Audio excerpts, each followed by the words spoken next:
नमस्कार दर्शकों, कर्नाटक से उठे एक बयान ने इस वक्त देश की सियासत को गर्म कर दिया है। कांग्रेस अध्यक्ष मल्लिकार्जुन खड़गे के बेटे और कर्नाटक के मंत्री प्रियांक खड़गे ने आरएसएस यानी राष्ट्रीय स्वयंसेवक संघ पर प्रतिबंध लगाने की मांग कर दी है।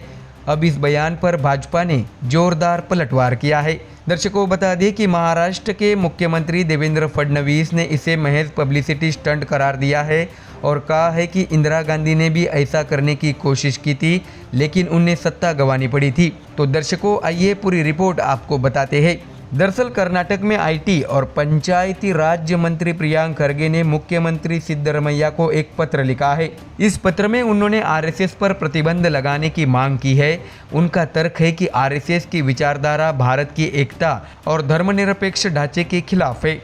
प्रियांक खड़गे ने आरोप लगाया कि आरएसएस राज्य की सरकारी ज़मीनों, स्कूलों, पार्कों, मंदिर परिसरों और पुरातत्व स्थलों पर शाखाएं चलाता है, जहां बच्चों और युवाओं के मन में नकारात्मक विचार डाले जा रहे हैं। उन्होंने ये भी कहा है कि संघ के नारे और गतिविधियां संविधान और देश के नैतिक मूल्यों के विपरीत है, इसलिए इस संगठन पर प्रतिबंध लगाया जाना चाहिए। ऐसे में दर्शकों, जैसे ही प्रियांक खड़गे का यह बयान सामने आया, भाजपा ने इस पर तीखी प्रतिक्रिया दी है।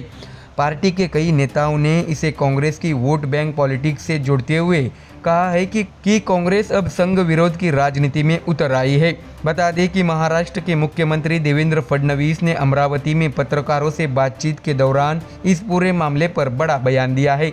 फडणवीस ने कहा है कि इंदिरा गांधी ने भी आरएसएस पर प्रतिबंध लगाने की कोशिश की थी, लेकिन उन्हें सत्ता गंवानी पड़ी थी। उन्होंने आगे कहा है कि जो लोग जनता में अप्रासंगिक हो चुके हैं, वो सिर्फ सुर्खियां बटोरने के लिए ऐसे बयान देते हैं। फडणवीस ने यह भी स्पष्ट किया है कि आरएसएस एक देशभक्त संगठन है जिसने राष्ट्र निर्माण में बड़ी भूमिका निभाई है। उन्होंने कहा है कि प्रियांक खड़गे की राजनीति उनके पिता मल्लिकार्जुन खड़गे पर निर्भर है, इसलिए उन्हें गंभीरता से लेने की जरूरत नहीं है। तो वही दर्शकों, फडणवीस का यह बयान सीधे सीधे कांग्रेस पर हमला माना जा रहा है। उन्होंने न केवल प्रियांक खड़गे पर निशाना साधा, बल्कि अप्रत्यक्ष रूप से कांग्रेस अध्यक्ष मल्लिकार्जुन खड़गे पर भी तंज कसा है। ऐसे में दर्शकों, अगर इतिहास पर नज़र डालें तो 1975 में आपातकाल के दौरान इंदिरा गांधी सरकार ने आरएसएस पर प्रतिबंध लगाया था, लेकिन उस फैसले के बाद आरएसएस के समर्थकों ने पूरे देश में व्यापक आंदोलन किया और इंदिरा सरकार को भारी विरोध का सामना करना पड़ा।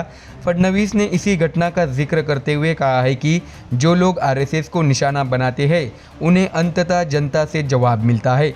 तो वही दर्शकों, बीजेपी के अन्य नेताओं ने भी प्रियांक खड़गे के बयान को संघ विरोधी एजेंडा करार दिया है। कई नेताओं ने कहा है कि कांग्रेस संघ के नाम पर हिंदू भावनाओं से खेल रही है। भाजपा प्रवक्ता ने कहा है कि संघ को देशभक्ति का पाठ पढ़ाने की जरूरत नहीं, कांग्रेस पहले अपने भीतर झांके। कर्नाटक बीजेपी नेताओं ने इसे राज्य सरकार का ध्यान भटकाने वाला कदम बताया है।